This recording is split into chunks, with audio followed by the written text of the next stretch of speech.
Shalom Pak dan salam kasih buat kita semua. Perkenalkan, nama saya Eka Huta Galung. Saya dari grup C semester 1 Prodi Pak dengan NIM 210101106. Adapun tujuan saya dalam membuat video ini yaitu untuk memenuhi tugas kuliah mata kuliah Perjanjian Baru, yaitu mengenai pemahaman tentang kitab Efesus dan Kolose. Yang pertama yaitu kitab Efesus.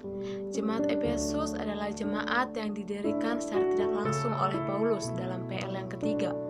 Paulus pernah tinggal di sana sekurang lebih 2 tahun, seperti yang terdapat pada Kisah Para Rasul 19 ayat 10. Di dalam Efesus 3 ayat 2 memberikan informasi kepada kita bahwa jemaat Efesus hanya pernah mendengar tentang Paulus. Dalam surat ini dijelaskan bahwa warga jemaatnya berasal dari orang kafir atau bukan orang Yahudi. Mereka dulunya adalah penyembah Artemis atau dewi perburuan. Efesus disebut sebagai surat samaran, maka timbul dugaan bahwa penulis memakai nama samaran atau lebih tegasnya nama palsu, dan nama itu tidak lain nama Paulus. Di dalam Efesus 1 ayat 1 dan juga di dalam Efesus 3 ayat 1 dijelaskan perkenalan diri sebagai karangan Paulus yang sedang dalam penjara. Itulah sebabnya Efesus dikelompokkan oleh para ahli menjadi surat-surat dari penjara. Atas dasar keterangan inilah Efesus umumnya dianggap dan diterima sebagai karangan Paulus.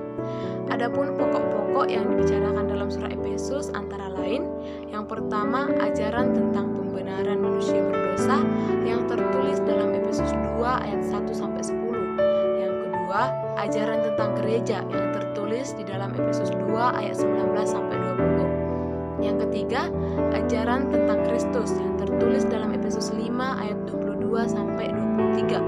Yang keempat, ajaran tentang hidup baru yang tertulis di dalam Efesus 4 ayat 23-32. Dan yang kelima, ajaran tentang fungsi pelayanan khusus dan warga jemaat yang merupakan keistimewaan surat Efesus.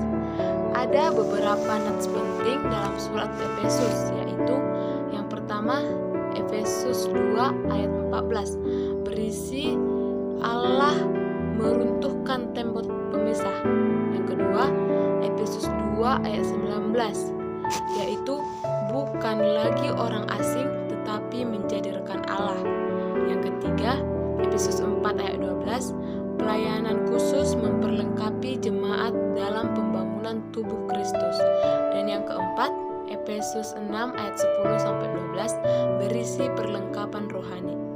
Itulah yang dapat saya sampaikan mengenai pemahaman saya tentang kitab Efesus. Yakni saya akan melanjutkan mengenai kitab Kolose, yaitu kota Kolose tempat jemaat menerima surat ini berada terletak di Asia Kecil yang dilewati jalan raya dari Efesus ke timur atau Syria.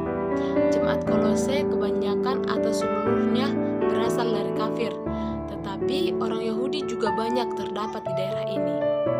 Ada pokok-pokok yang dibicarakan dalam kitab Kolose, antara lain yang pertama, Kristus adalah sulung yang lebih utama dari segala yang diciptakan, atau yang tertulis di dalam Kolose 1 ayat 15.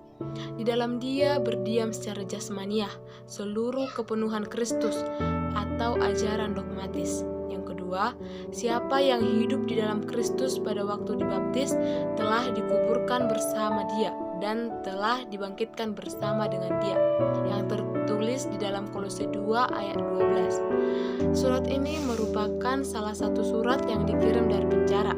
Ada kemungkinan bahwa penulisnya adalah Paulus, maka dituliskan ketika Paulus berada di Efesus, atau mungkin Kaisarea atau Roma, ditulis sekitar tahun 60 Masehi. Dalam Kolose pasal 1-2 berisi doktrin-doktrin dan pasal 3-4 mengutarakan kehidupan. Uraian ajaran itu berupa pembelaan karena Paulus bermaksud memerangi ajaran mistik dan asketis yang bercorak Yahudi dengan pengertiannya yang salah tentang alam.